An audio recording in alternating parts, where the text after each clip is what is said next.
Begin by perusing fish porn socials to identify fishing options in alignment with your desires.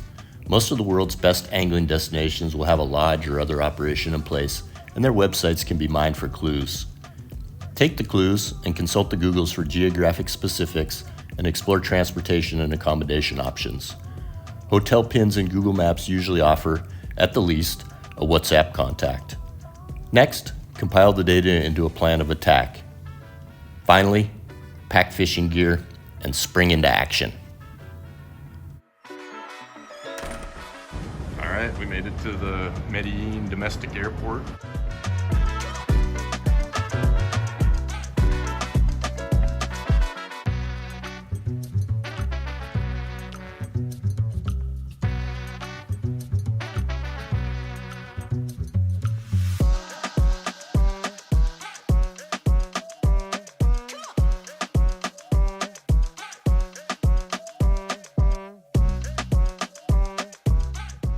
Checked into our hotel. Tomorrow we catch the water taxi that way. Okay, just getting a little last minute workout in here before we jump on the boat. Y tu lancha es la verde turquesa. Okay, gracias, gracias. Waiting for the water taxi here, and we got a hand liner in his posse. He's just got a single hook that he's tipping with some dead baits and stripping it through the column, stacking some jacks. He's got a super nice one right here. Check this out.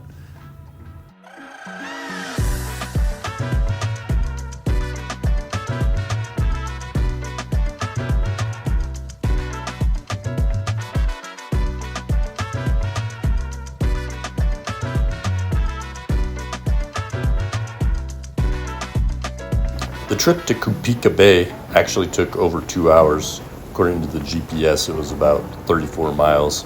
When we got there, we tucked into this little cove and offloaded some people, and then a smaller boat showed up and collected everybody that was in our party. A few words on Cupica Bay. In the 80s, Pablo Escobar scraped out runways all along the Choco coast so he could get his product to market from the jungle labs.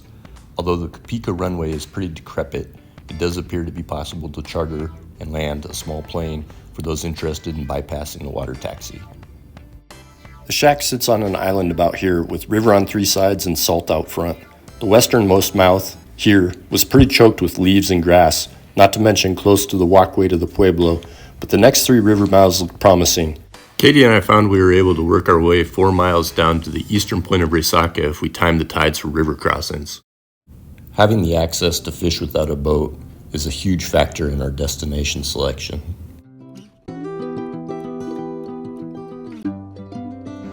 My buddy Santiago asked me what advice I would give somebody who wanted to start shore fishing. At the time, I couldn't come up with a concise answer. Now I'd say, look for birds, and better yet, bait or target fish breaking under them.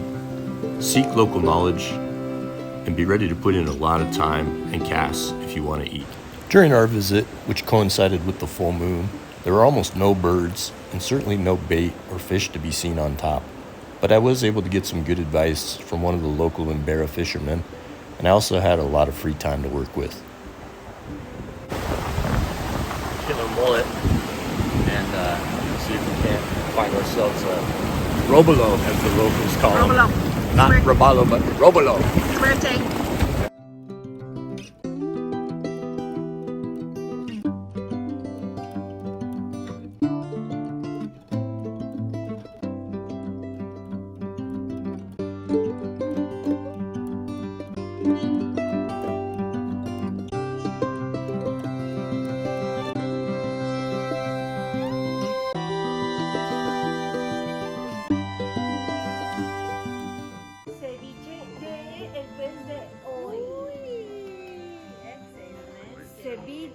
Oh, gracias. So the first charter day broke down like this.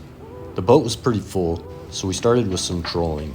Me with the rod and reel, and Carlos on the hand line. The trash fish were well represented, as a bonita took my blue Rapala, and a Jack Crevalle fancied the darker diver on the hand line. Although the footage is mysteriously missing, I did also manage a reasonable snapper cast into the rocks before we broke for a beach lunch.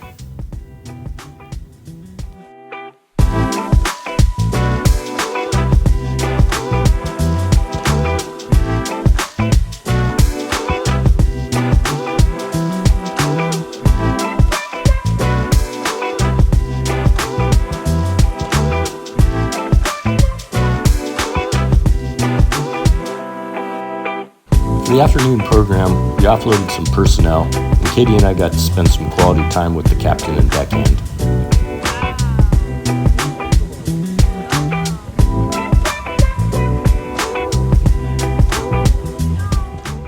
Yeah, so we missed the footage, but right off this rock face, I jumped a 4-foot tarpon.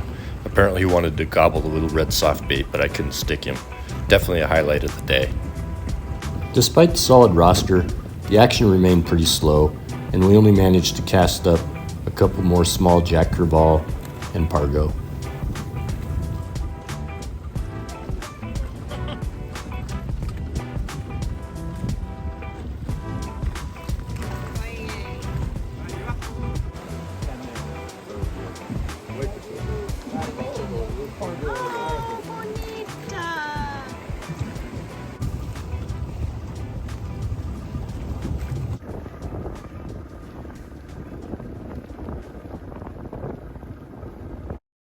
Let me back up a bit here and introduce two badass muchachos. Ricardo, in the middle, was the handyman around the shack and moonlighted as a deckhand. Miguel was the gangster captain from the Pueblo, hired for our charter days. Miguel had never used a rod and reel. All the Embera dudes troll or fish vertically with hand lines. Early in the week, I asked Miguel if he wanted to learn to cast with one of my extra rods. He was all in. We both got skunked on our first beach outing, but by the end of the week, he was stacking the meat.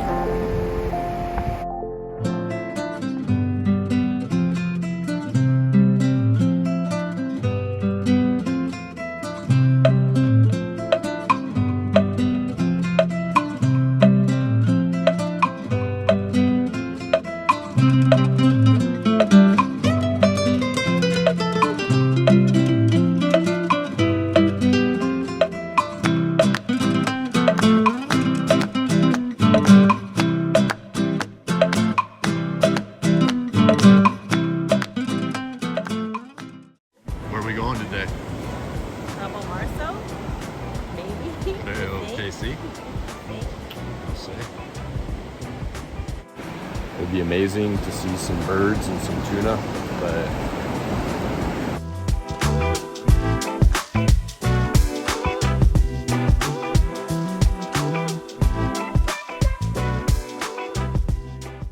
when I'm back in Alaska reflecting on this adventure, this is the day I'll remember.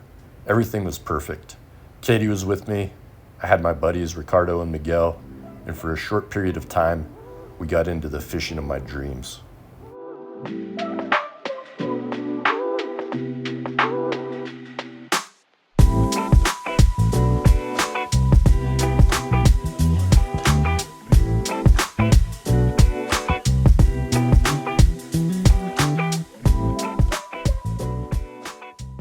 Yeah, we couldn't catch anything casting, so we resorted to trolling lure balls.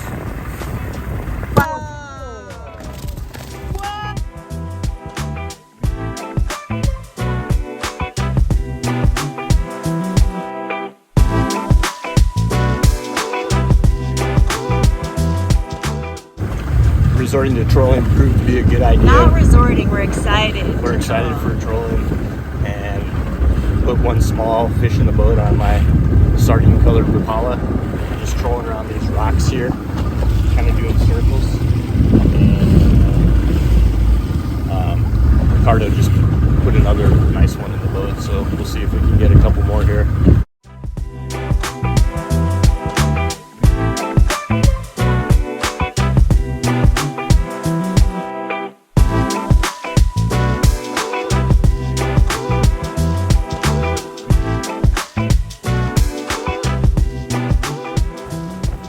It was at this point in the morning that the boobies started to fire up. We knew from the trolling that the tuna were around, but we hadn't seen any serious boils or concentrations of the diving birds. But now, just off the tip of Cabo Marzo, we are starting to see scattered explosions on the top. For me, this is fantastically exciting and the pinnacle of sport fishing.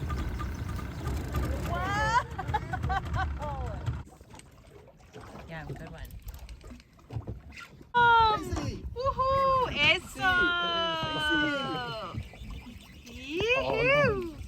No, se fue. Ah. It was a bit of a shit show at this point, but the conditions were perfect for popping.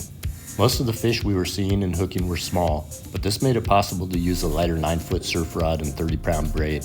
It was the perfect rig to bomb long casts and cover the water.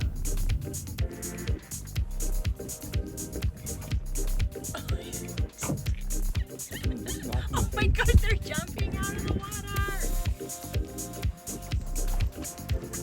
Wow. Miguel, Miguel, Miguel. Whoa! Oh! Whoa!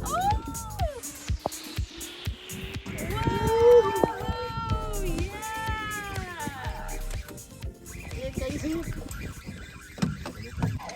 Wow.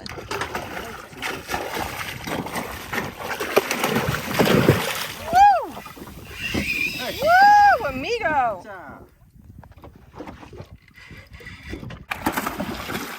Woo!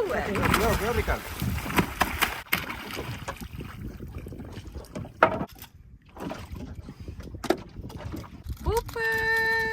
Yeah.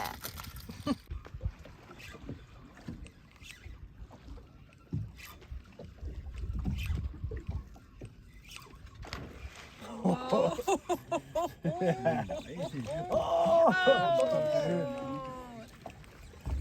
Otra vez, Tom. Not hooking them up.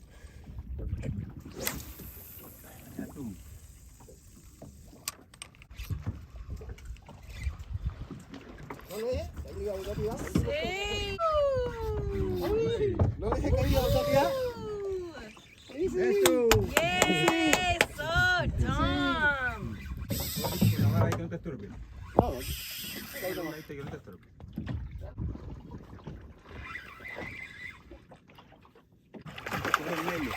Woo-hoo-hoo-hoo-hoo. Yay. Wow. Okay. With the popper, got a couple hits. Booper. Finally got a bite.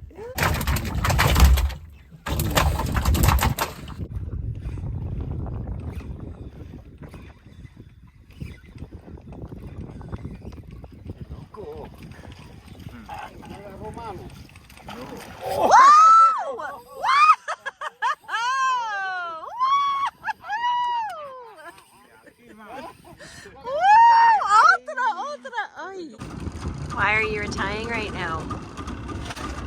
Is it because you caught a dolphin that ate your fish? See? Just got broken off my favorite popper, but damn dolphins. Unfortunately, we couldn't shake the dirty fish-stealing dolphins, and Miguel said we had no recourse but to head back inshore. We finished the day casting for a couple bluefin trevally, a horse-eyed jack, a bonito, and some tiny snapper.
That's about it. It was a good day.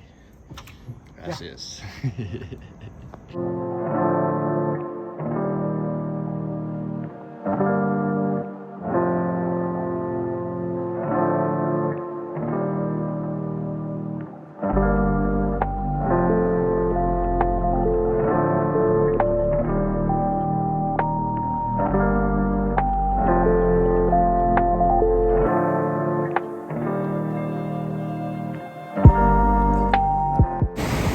How's the fishing trip? FTIG. What's that mean? Even better than I ever could have imagined. Here I'm spouting some Vice-inspired nonsense, but what I should be saying is this. We are very grateful to have been able to enjoy this amazing venue, especially in the company of such lovely locals. Remember, although it's awesome if you can, you don't always have to spend $10,000 to enjoy a week in fishing paradise. Tight lines and happy adventuring.